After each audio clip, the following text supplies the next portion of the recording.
samgyupsal. Clean tayo Kami karod na singgan. Very affordable. Pumasok na kami. Tapos kumuha na rin ako niyan. Yung number 1 favorite ko. Herbal potato. May cucumber pa. Kimchi. Satinay. Radish. Asit lang ang tinakahain. Side dish datata. Walang alam kung bakit. Nagpidot-pidot kami dita. Sulit ati bayan. Nagvogan na naman. Saglit lang din naman. Binigyan na kami ng lettuce. Tapos nagpabigang na kami. Nagprito ti karne. Wala tayo mo ti pineapple juice. Iwas ulam. High blood. Narigat ako. Ngay mabising ka. Rigatan na kapay. Kapay tagluto ti kanaw.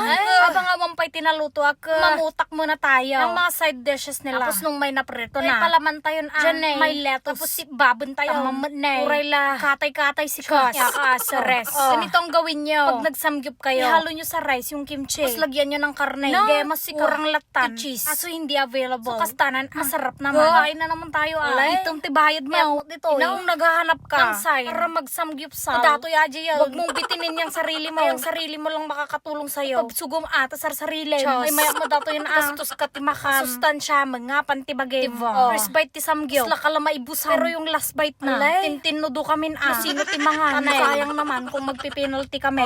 Babkan ang si Baba. Dinalpas na kaming mangan. Quality na naman Mat Panginoon nga talaga. Sog na naman ang tao. Natay lang manin See you man. Andiyan next episode. Bye.